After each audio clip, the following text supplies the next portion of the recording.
Estamos en esta serie de primera carta de Juan y nos hemos ido muy despacito porque hay muchas cosas que podemos estar rescatando de esta carta.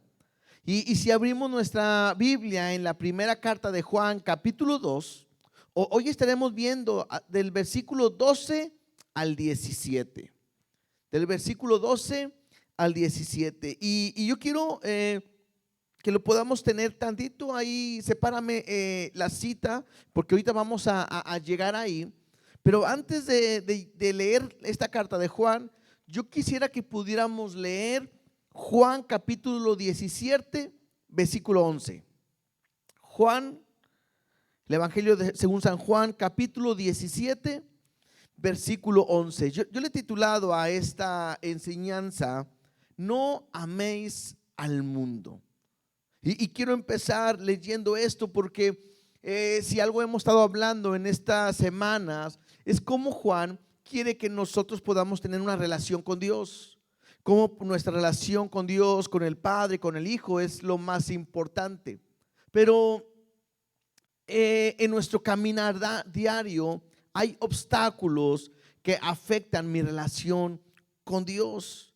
Y el día de hoy podemos estar dándonos cuenta de algunas cosas que pueden afectar mi relación con Dios, ¿sí? Y vamos a leerlo. Pero mira lo que dice Juan capítulo 17, versículo 11. Dice de esta manera: y ya no estoy en el mundo. Jesús está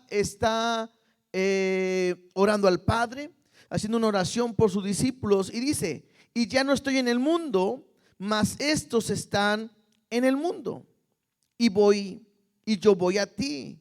Padre Santo, a los que me has dado, guárdalos en tu nombre, para que sean uno, así como nosotros. Cuando estaba con ellos en el mundo, yo los guardaba en tu nombre. A los que me diste, yo los guardé, y ninguno de ellos se perdió, sino el hijo de perdición, para que la escritura se cumpliese. Pero ahora voy a ti, y hablo esto en el mundo, para que tengan mi gozo cumplido en sí mismos. Y yo les he dado tu palabra, y el mundo los aborreció, porque no son del mundo, como tampoco yo soy del mundo. No te ruego que los quites del mundo, sino que los guardes del mal. No son del mundo, como tampoco yo soy del mundo. Algo que Jesús nos enseña en esta oración que él hace hacia el Padre es que está pidiéndole que sus discípulos, los que han creído en él, y ahí entramos nosotros, seamos guardados del mal. Y Jesús hace mucho énfasis, incluso en el versículo 15 dice: no ruego que los quites del mundo. O sea, la oración no es que nosotros seamos quitados del mundo, sino que nos guarde del mal. Y al final dice que nosotros no somos del mundo, como tampoco Cristo Jesús es del mundo. Uno de los problemas o conflictos que hoy podemos estar enfrentando como cristianos, como hijos de Dios, como iglesia, es que podemos estar enamorándonos de este mundo. Y aunque es algo que Dios ha creado, bueno, no se refiere a la creación en sí, ¿no? Cuando está hablando del mundo, tengo que entender a qué se refiere. Por ejemplo, cuando hablo del mundo, la Biblia se puede referir en tres aspectos. La primera, cuando hablamos del mundo, se me puede hablar de la creación. Bueno, la creación es buena. Jesús, el Dios cuando creó cada cosa del mundo, siempre vio que era bueno. Él lo creó con su palabra, todo fue creado por medio de él y para él. Y podemos ver una impresionante belleza en la creación de Dios, en las playas, en las montañas, en los cielos, en los animales. En todo momento puedo ver la creación de Dios como algo hermoso, como algo precioso y espectacular. El mismo hombre es parte de la creación. Otra manera que puedo ver el mundo es en base a la humanidad. Pero bueno, Dios no se refiere al mundo, a la humanidad, porque la Biblia me dice que de tal manera amó Dios al mundo, que dio a su Hijo unigénito para que todo aquel que en Él cree no se pierda, mas tenga vida eterna. Entonces, tampoco se refiere al mundo en base a la humanidad, sino que cuando habla del mundo, ¿sí?, que no somos del mundo, se está refiriendo a este sistema organizado que vive la sociedad, el mundo entero, la humanidad que vive y que está en contra de Dios. Y es que si hay algo que puede ser un obstáculo en nuestra vida para poder buscar a Dios, adorar a Dios, servirle a Dios, es la sociedad en la cual vivimos. Esta corriente en la que cada día nos empieza a llevar, y cuando uno está bien anclado en Dios, es muy fácil ser engañado y ser movido. Estaba yo escuchando en base a una encuesta y dice que 6 de cada 10 cristianos que tienen muchas obligaciones no les permiten tener una profunda relación con Dios. Y claro, cuando uno a veces le pregunta a la gente, bueno, ¿por qué no vienes a la iglesia? La mayoría de las veces, quitando ahorita lo de la pandemia, ¿no?, que se entiende, pero siempre es por la escuela, tengo mucha tarea que hacer. Por el trabajo, tengo mucho que trabajar. Por la casa, por la familia. Y de repente hay tantas cosas que nos impiden tener una relación con Dios. No solamente venir a la iglesia, sino incluso cuando le preguntamos a alguien, oye, ¿qué tal tu devocional el día de hoy? ¿Qué te dijo Dios en tu devocional? ¿Qué te ha hablado Dios? La mayoría no tiene tiempo por muchas obligaciones que tienen que hacer de tener una relación con Dios y una intimidad con Dios. Entonces, el día de hoy hay un conflicto, hay un problema preocupante en la iglesia. Cuando la iglesia se envuelve en lo que el mundo ofrece, en lo que el mundo está queriendo hacer, muchas veces me va a llevar a romper mi relación con Dios. Mi intimidad con Dios no es capaz de vivirla plena simplemente por el hecho de que hay tantas cosas en mi alrededor en la cual estamos envueltos. Vamos ahora sí a la carta de Juan. A la primera carta de Juan, capítulo 2, versículo 12. Es más, me gustaría que lo pudiéramos leer ahora sí, del 12 al 17.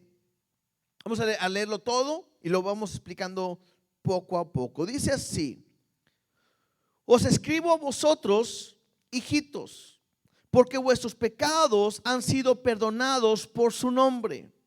Os escribo a vosotros, padres, porque conocéis al que es desde el principio.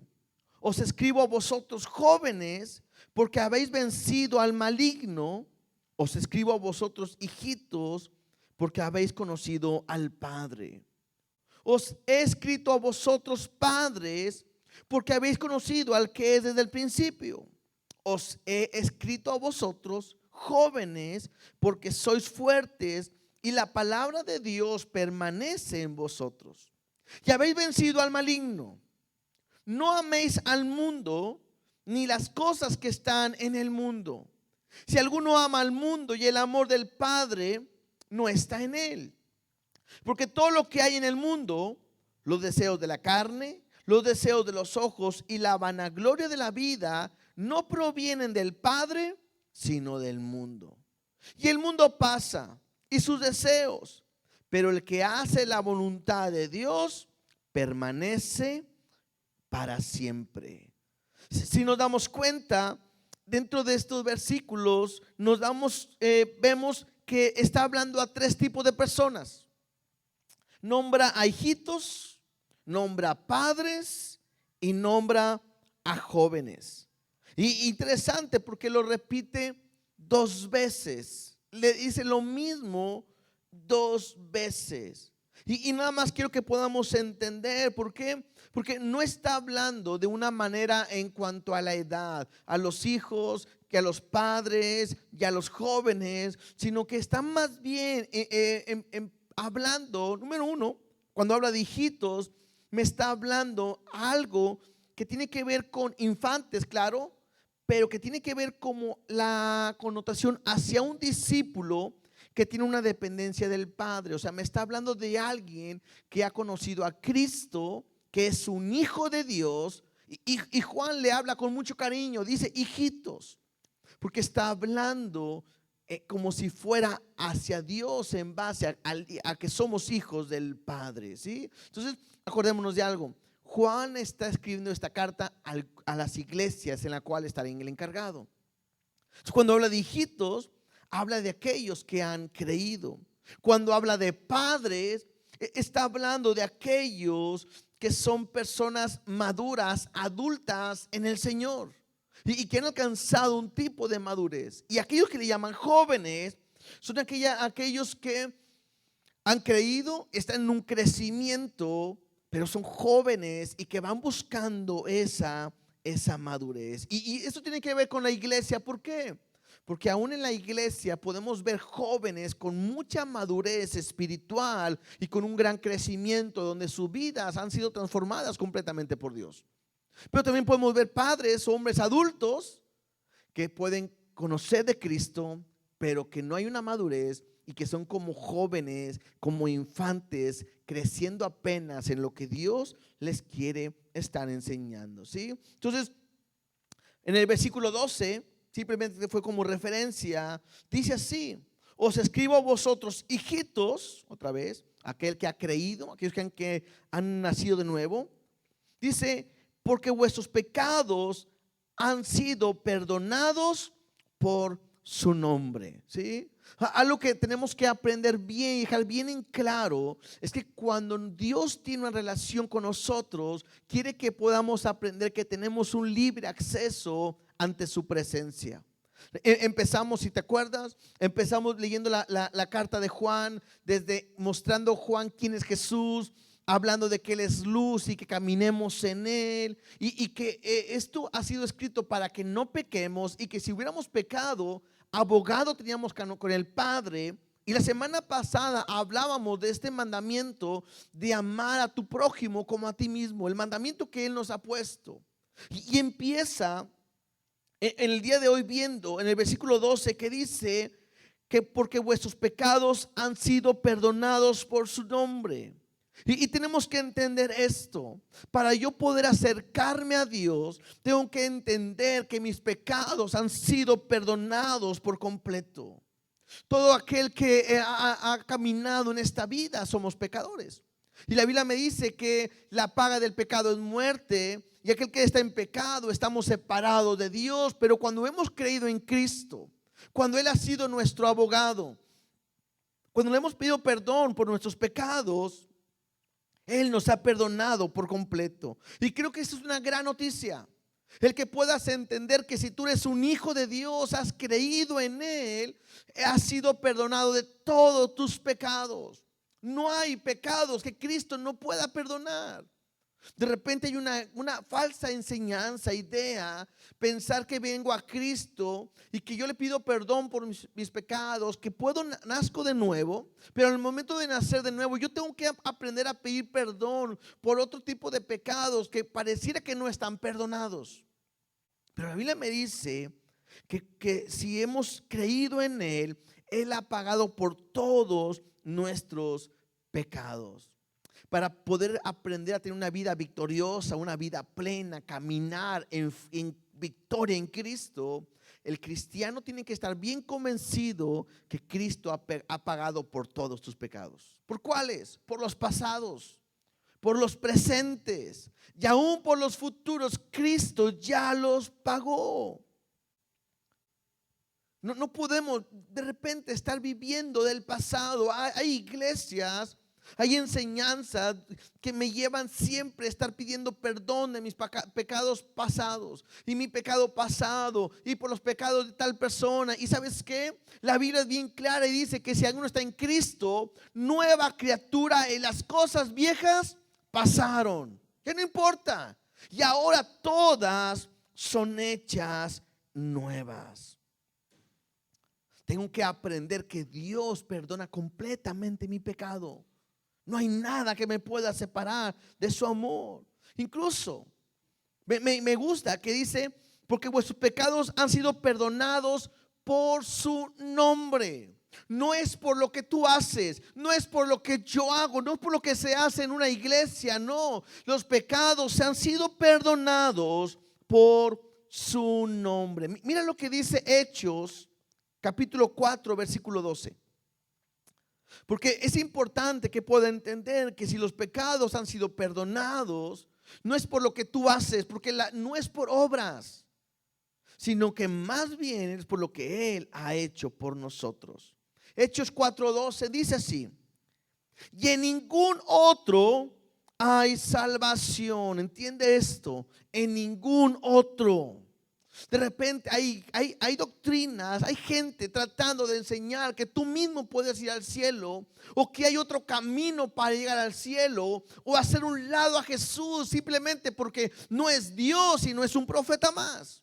Pero Hechos me dice: en ningún otro hay salvación, porque no hay nombre bajo del cielo dado a los hombres en que podamos ser salvos.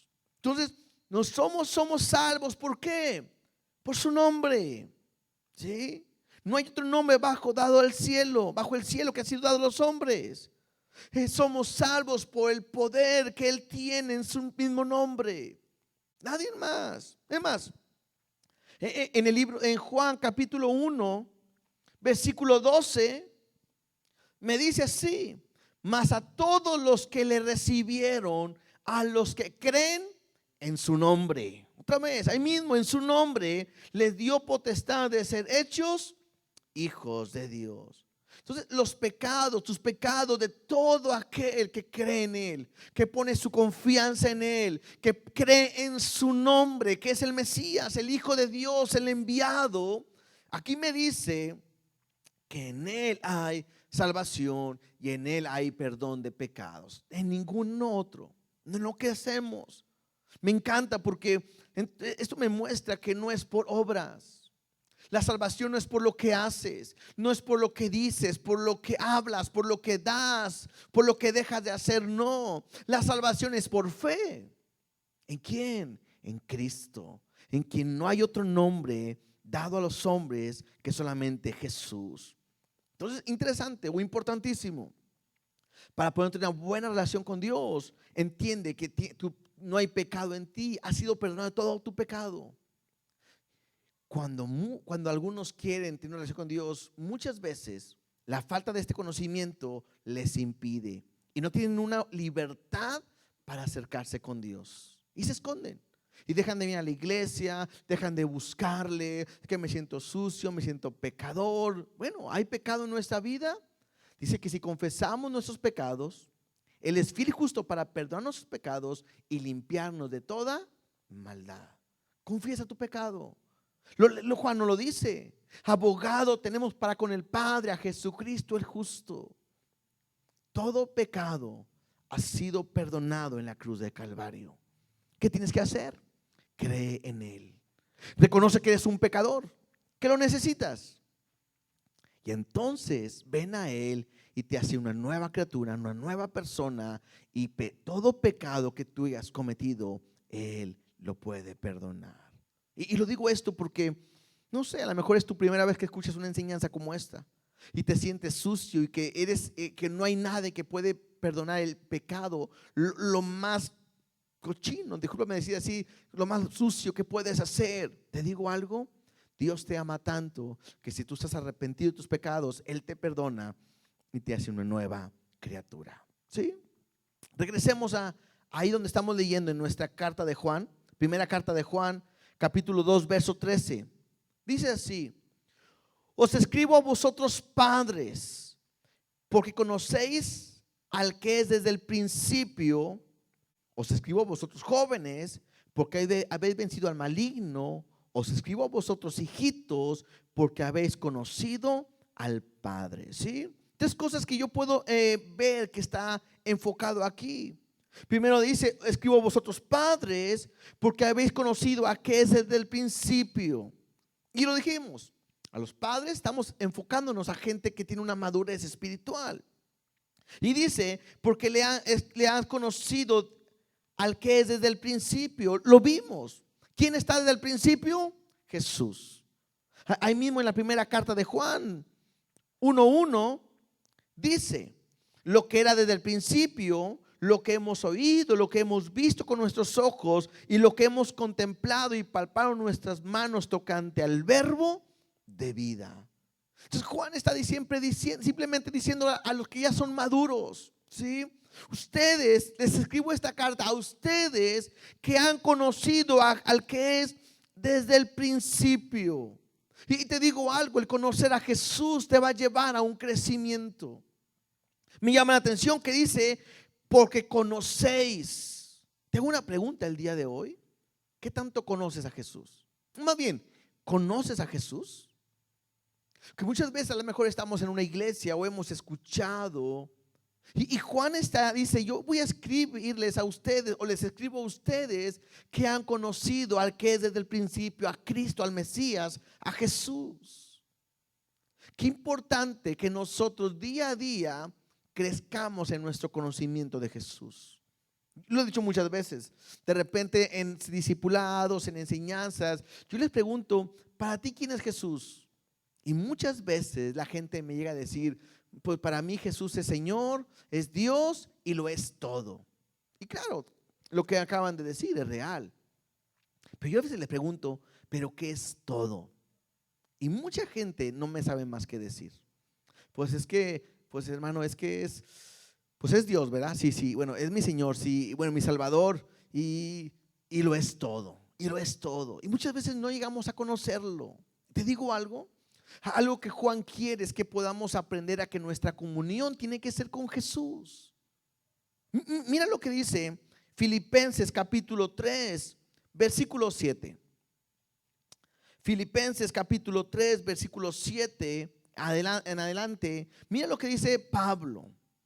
Pero cuantas cosas eran para mi ganancia, las he estimado como pérdida por amor de Cristo. O sea, Pablo dice, tenía muchas cosas que para mí pueden ser importantes, pero todo eso las tengo como pérdida con un solo objetivo, por amor de Cristo. Versículo 8. Y ciertamente aún estimo todas las cosas como pérdida. Yo quiero que veas el nivel de entrega de Pablo, porque él me dice, y ciertamente, algo que es claro, certísimamente, aún estimo todas las cosas, todo, o sea, es todo, ¿verdad? No hay nada que se quede afuera, como pérdida por algo que él quiere, la excelencia del conocimiento de Cristo Jesús. Dice, mi Señor, por amor del cual lo he perdido todo y lo tengo por basura para ganar a Cristo. Me encanta ver la actitud o la madurez que Pablo tiene, donde él dice, todo cuanto tengo para mí no sirve, todo cuanto he alcanzado, y tenía muchas credenciales Pablo que eran importantísimas.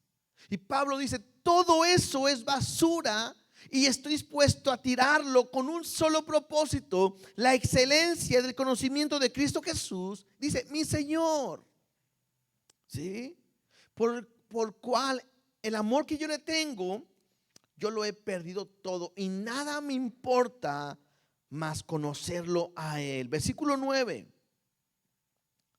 Y ser hallado en Él, dice ahí, no teniendo mi propia justicia que es por la ley, o sea, no es por mis obras, sino que es por la fe, por creer, poner mi confianza de Cristo.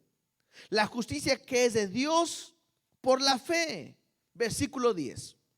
A fin, hay un propósito, hay un fin, a fin de conocerle y el poder de su resurrección y la participación de su padecimiento, llegando a ser semejante a Él en su muerte. O sea, Pablo nos enseña algo muy interesante que la iglesia hoy debería de aprender.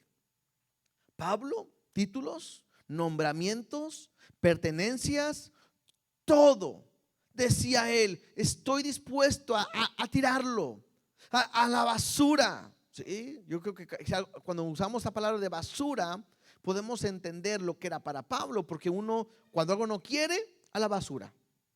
Y tiran todo a la basura. Y no guardas la basura, o no debías de guardarla, la tiras porque no sirve para nada.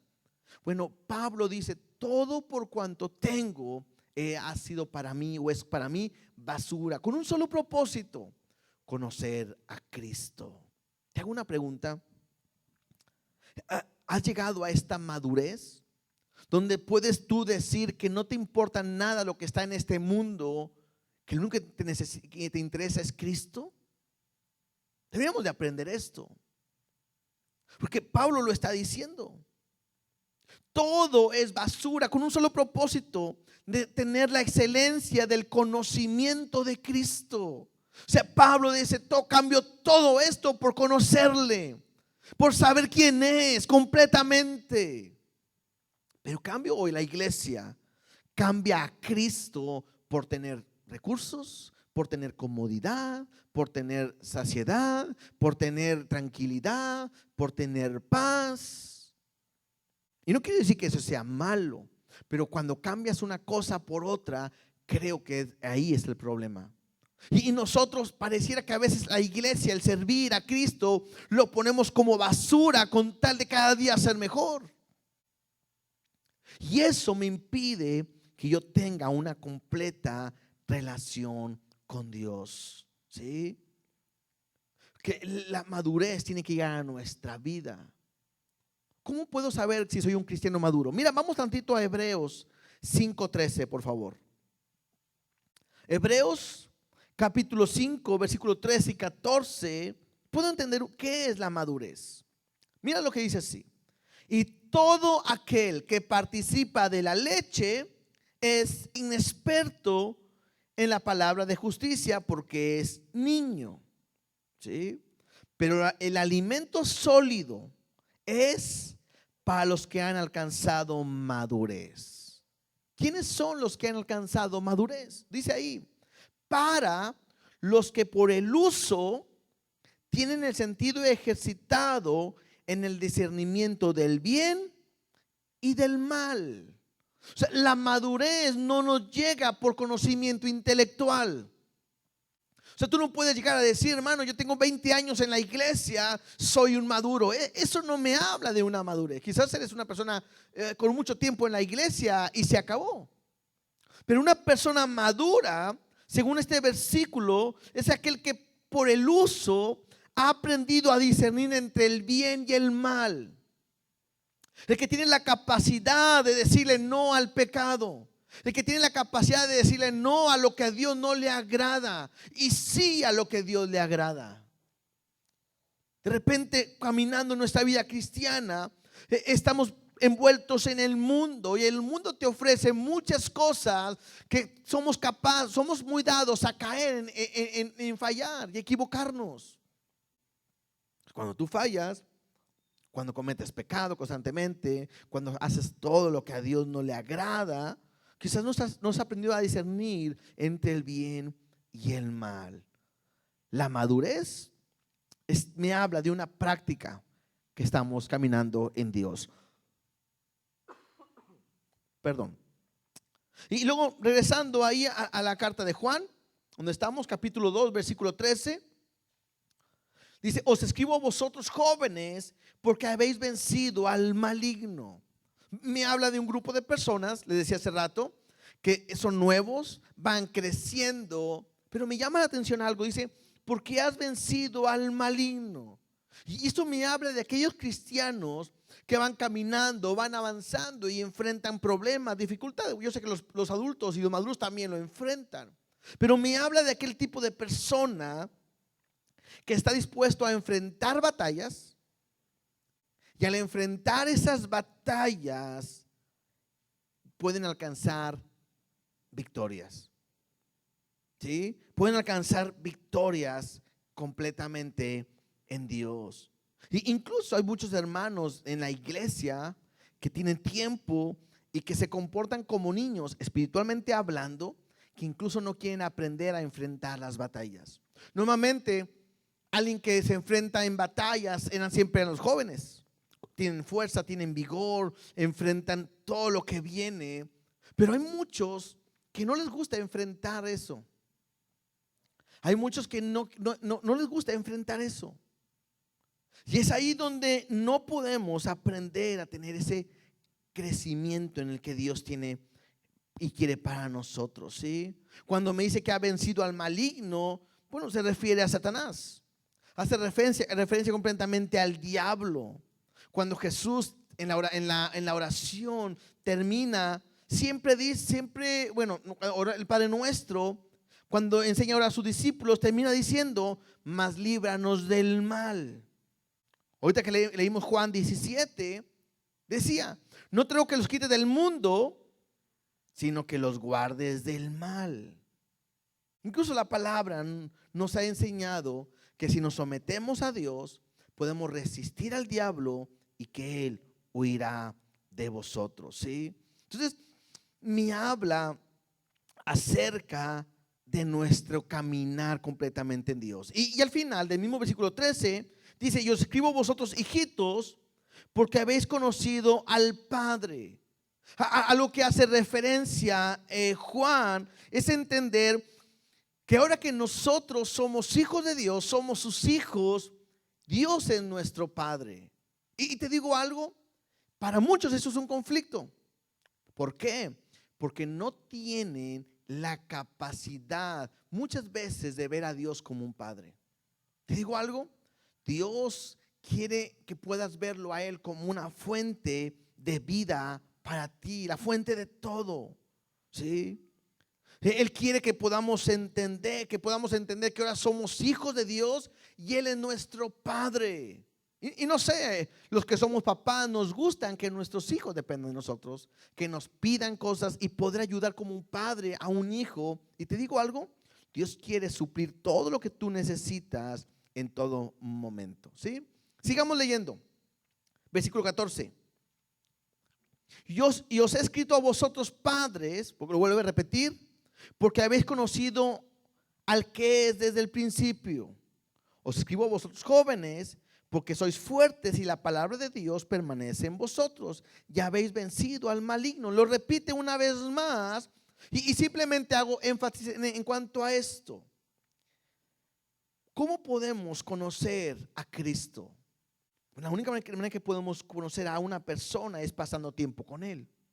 La manera que tú puedes conocer a Cristo es cuando pasas tiempo orando, tiempo leyendo la Biblia, haciendo tu devocional, teniendo tu tiempo con Él. Te hago una pregunta, realmente como hijo de Dios, como cristiano, ¿cada cuándo tienes una plática a solas con Él?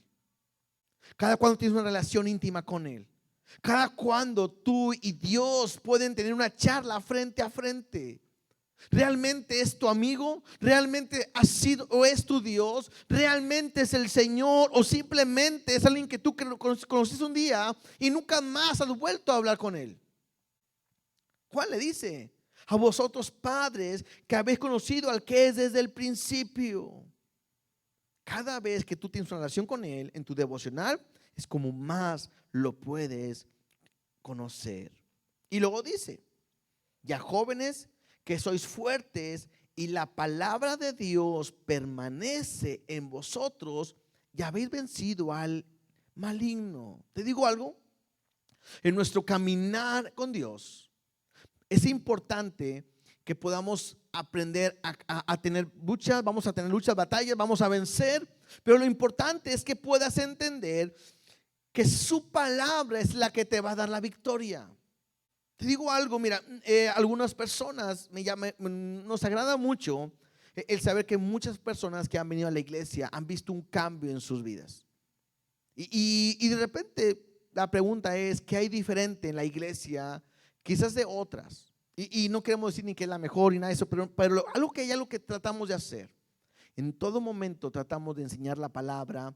Enseñamos verso a verso, enseñamos el devocional, mostramos el hecho del efecto que produce la palabra en la vida de cada persona. ¿Quieres que tu vida cambie? La misma palabra de Dios produce ese efecto en tu vida. No creas que por algún pastor, no creas que por alguna iglesia en especial, no. El que va a producir un cambio siempre va a ser la palabra. Y no solamente cuando la lees, sino al leerla y al vivirla. Porque puedes leer la Biblia, la palabra, pero si no la practicas, no la pones en obra, no tiene un efecto. Puedes saber mucha Biblia, ama de memoria, versículos de memoria.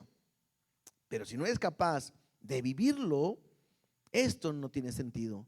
Porque la misma palabra te va a llevar a tener victoria. Un ejemplo tan claro. Vamos a Mateo capítulo 4, por favor.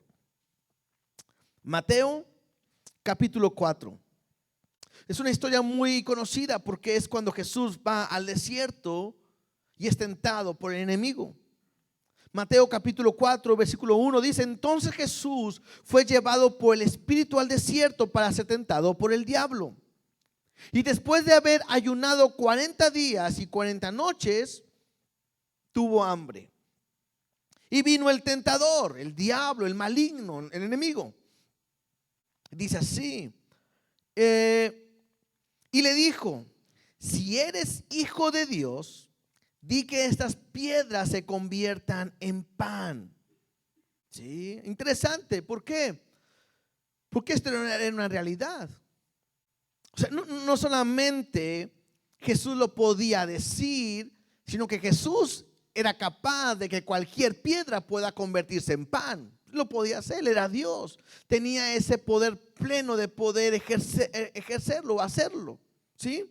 Sin embargo, Jesús le respondió y dijo: escrito está, no solo de pan vivirá el hombre, sino de toda palabra que sale de la boca de Dios. Jesús está diciendo: si hay algo que por lo cual yo quiero vivir, no es por el pan, sino por la palabra que Dios nos da a cada uno de nosotros. ¿Sí?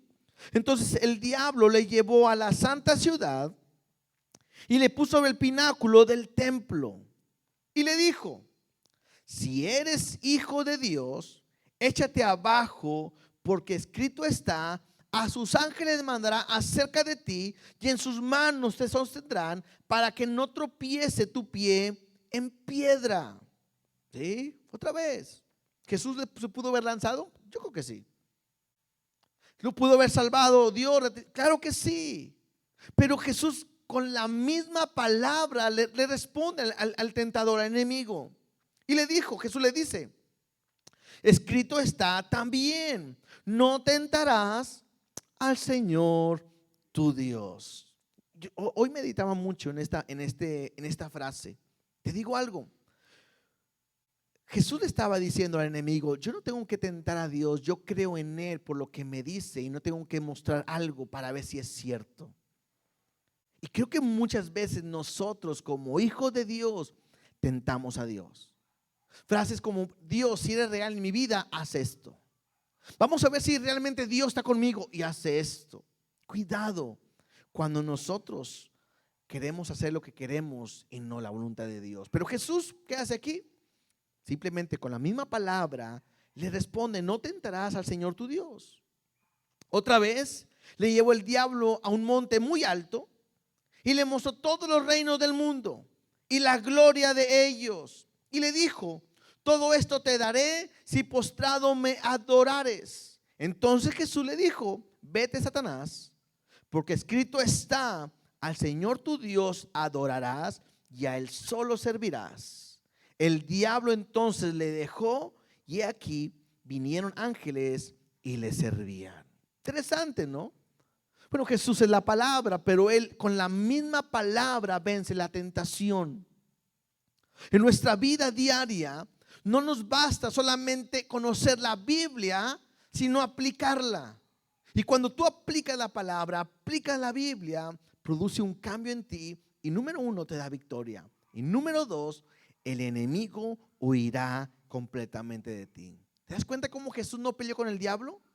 No le dijo: te reprendo y te echo fuera y te doy de patadas y te piso la cabeza. No. Solamente con la misma palabra Él venció la tentación, y en ese momento el enemigo se fue completamente de su vida. ¿Dónde está el secreto? En someterte a Dios.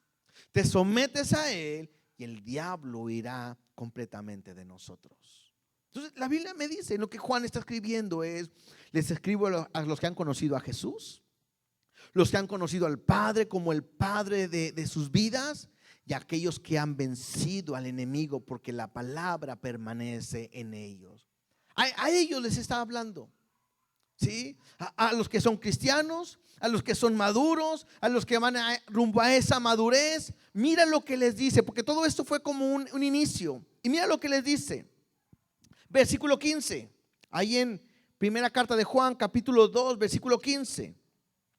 Les dice, no améis al mundo ni las cosas que están en el mundo. Si alguno ama al mundo, el amor del Padre no está en él. Me gusta que la Biblia es tan clara y dice, número 1, no ames al mundo. Haz esta pregunta, ¿tú estás amando al mundo? Y luego me dice, ni las cosas que están en el mundo. Quizás no amas este tipo de vida, la sociedad, pero quizás sí amas a lo que la sociedad le da el mismo valor. Y es tan claro la palabra. Juan es bien directo y dice, si alguno ama al mundo o las cosas del mundo, claro y directo, el amor del Padre no está en él. Mira que no dice, cuidado, puedes perder el amor de Dios. Mira que no dice, cuidado, te puedes enfriar.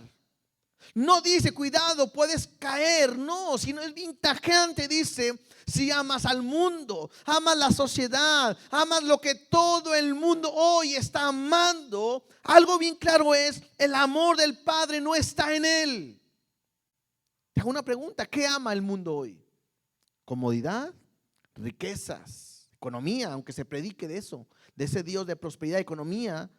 ¿Qué ama el mundo? Reconocimiento, aplausos, éxito, negocios, triunfo, tener más, viajar, conocer. ¿Qué ama el mundo?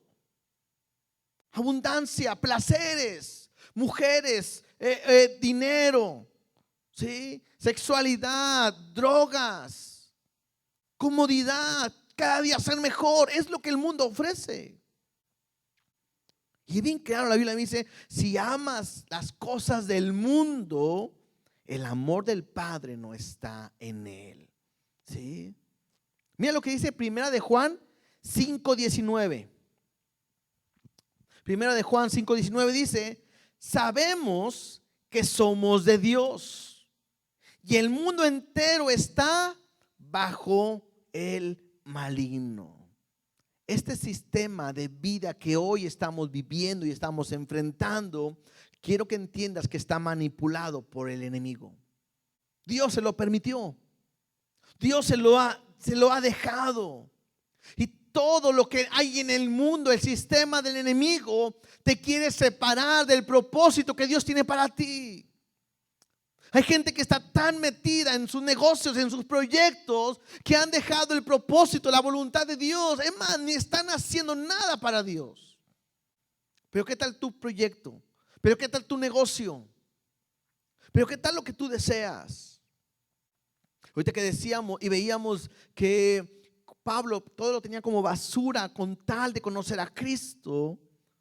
Hace unas semanas yo estaba teniendo un discipulado y comentaba con un grupo de personas y bueno, creo que no solamente es ellos, si lo podemos poner en general es, ¿qué es lo que más amas en la vida? ¿Qué es lo que has puesto en primer lugar?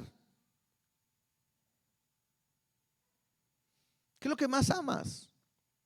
Y muchas veces te vas a dar cuenta que amas las cosas que están en el mundo más que las cosas que Dios tiene para ti. ¿Sí? Es importante que podamos meditar en eso. No améis al mundo, ni las cosas que están en el mundo. Si alguno ama al mundo, el amor del Padre no está en él. Mira lo que dice Santiago 4:4. Santiago 4:4 dice así, y muy fuerte Santiago también. Oh almas adúlteras, ¿Sí? ¿No sabéis que la amistad del mundo es enemistad contra Dios? Cualquiera pues, que quiera ser amigo del mundo, se constituye enemigo de Dios. Fuerte, o sea, no estamos inventando algo, es que el pastor ya nos quiere cambiar. No, yo estoy viendo la Biblia y lo que Dios te quiere mostrar. Porque quizás tu corazón está puesto en el mundo. Porque lo que más amas es a lo que le inviertes más tiempo. Pon 5 cosas a lo que le inviertes más tiempo en tu vida. No digas Dios, porque a lo mejor no le tomas el tiempo a Dios. Algunos quizás van a empezar a decir: a lo que le pongo más tiempo en mi vida es el trabajo. Cuidado, porque ese puede estar siendo tu amor y tu Dios, porque lo pones en primer lugar. Otros puede ser su escuela. Pastor, tengo que estudiar, prepararme. Claro que sí. No estamos en contra de eso. No estamos en contra del trabajo. Pero no puede ser más importante que Dios. Es que si no trabajo, no como. Entonces tu mirada está puesta en el trabajo, no en Dios. Entonces no crees en lo que dice que Jehová es mi pastor y nada me faltará. Entonces no sabes caminar por fe. Tienes que aprender a caminar por fe, a creer en lo que Dios te ha dicho, a prepararte. Claro que sí, pero entendiendo prepararte para qué. ¿Para qué te quieres preparar? Para tener un buen negocio, para tener un buen carro, una buena casa, para tener comodidades, para vivir como este mundo. Entonces tu enfoque está equivocado, porque entonces tu prioridad no es Dios. Y vuelvo a otra vez a ser muy claro: yo no estoy en contra. Yo también tengo mi carrera, también tenemos trabajo. Yo entiendo todo eso. No soy religioso, no, claro que no, al contrario. Algunos hasta creen que somos muy liberales, pero no estamos hablando de eso. Estamos hablando en quién tienes tu confianza, a quién amas, a qué estás cumpliendo, qué es lo que quieres hacer, qué te ha dicho Dios que tienes que hacer y que lo estés haciendo. Porque muchas veces tenemos sueños. Es más, piensen en cuál es tu sueño más grande. Y quizás ese sueño que tienes no tiene nada que ver con Dios. Quizás tu sueño es: quiero ir a otro país, a conocer. Quizás tu sueño más grande es tener tu propio negocio. ¿Te das cuenta? Cuando tu sueño más grande no está basado en la voluntad de Dios, hay un problema en nosotros. Y estamos amando al mundo. Mira lo que dice versículo 16. Ahí en la carta de Juan, capítulo 2, verso 16 dice: porque todo lo que hay en el mundo, todo, entiéndelo. Otra vez, no hablamos de la humanidad. Dios dice que ames a tu prójimo. No estamos hablando de la creación. Dios lo creó y es bueno, sino está hablando del sistema. Todo lo que hay en el mundo, y lo divide en 3 partes: los deseos de la carne, los deseos de los ojos y la vanagloria de la vida, no proviene del Padre, sino del mundo. ¿Sí? ¿Te acuerdas? Este mismo problema lo tuvo Eva desde el principio de la creación. Si tú te vas a Génesis capítulo 3, versículo 6, ahí dice claramente: y vio la mujer que el árbol era bueno para comer, que era agradable a los ojos. ¿Sí? Ahí está lo que es el deseo de la carne. ¿Sí? Que era agradable a los ojos, el deseo de los ojos. Y árbol codiciable para alcanzar sabiduría, la vanagloria de la vida. Y tomó de su fruto y lo comió. Y dio también a su marido, el cual comió así como ella. ¿Sí? Entonces, lo mismo fue Jesús. Cuando Satanás le dice a Jesús que si es el Hijo de Dios, que convierta las piedras en pan, es un deseo de la carne. Cuando le enseñó, lo llevó al pináculo del templo y le mostró todo, le habló de los deseos de los ojos. Y cuando le dice que le mostró los reinos y que se los daría si lo adoraba, habla de la vanagloria de la vida. También tres cosas que fueron que Jesús fue tentado. Lo mismo, deseo de la carne, el deseo de los ojos, el vanagloria de la vida. Todo gira en base a ello. Y hoy el mundo es lo mismo. ¿Sabes? Hay tres cosas que hoy el mundo gira completamente. ¿Sí? Dinero, comida y bebida y sexo. Y quieren ser el mejor, el éxito, reconocimiento. Hay tantos cristianos que hoy están enfocados en las redes sociales y quieren ser influencer para ser reconocidos en vez de menguar y que Cristo sea levantado. Y te digo algo, y a veces usan la fachada. Es que predico de Cristo, es que hablo de Cristo. Error. Porque incluso a veces quieren hasta monetizar para que tengan dinero y todo eso. Eso es lo que el mundo hoy busca: reconocimiento, ser popular, ser influencer. Y andan haciendo a veces tonterías y todo con tal de que todos vean tus videos y todo. ¿Eso qué es? Lo que la sociedad del mundo hoy está ofreciendo.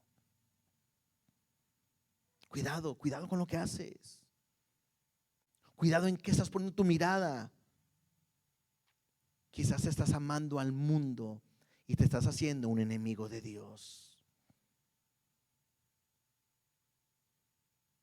Clarito lo que la Biblia nos está diciendo, ¿no? ¿Qué buscan? Aplausos. Bravo, mira qué bien hablaste, mira qué bien dices. Oh, qué buen video estás haciendo. Ay, mira cómo te expresas. Cuidado. ¿Cómo me veo? La apariencia. Y lo que busca la gente siempre es estar mejor que los demás. Otra vez, todo esto no es malo. Dios puede llevarte a reconocimiento. O sea, hay una diferencia cuando lo haces en Dios, por Dios, para Dios, que a Dios no lo puedes engañar. Cuando quieres envolverte y serte como el mundo. ¿Sabes qué me da vergüenza? Me da pena o me da cuando escucho a un cristiano diciendo que quiere ser igual que a otra persona. Oh, yo quiero ser como ese influencer. O ese influencer es para mí una inspiración a mi vida. Y yo digo, ¿qué? Cuando nuestra inspiración y nuestro ejemplo tiene que ser Cristo. Que cuando la gente te vea a ti, tiene que ver a Cristo. Había una frase cuando nos íbamos a la escuela bíblica que andaba de moda y decía, ¿qué haría Jesús? Pregúntate que si tú lo que tú haces, Jesús también lo haría. Y te vas a dar cuenta qué haría, qué vas a empezar a dejar de hacer, porque Jesús nunca en su vida haría eso. Y termino, versículo 17. Dice, y el mundo pasa y sus deseos, pero el que hace la voluntad de Dios permanece para siempre. ¿Te digo algo? Todo en este mundo va a pasar. Todo se va a acabar. Todo cuanto tengas un día se va a acabar.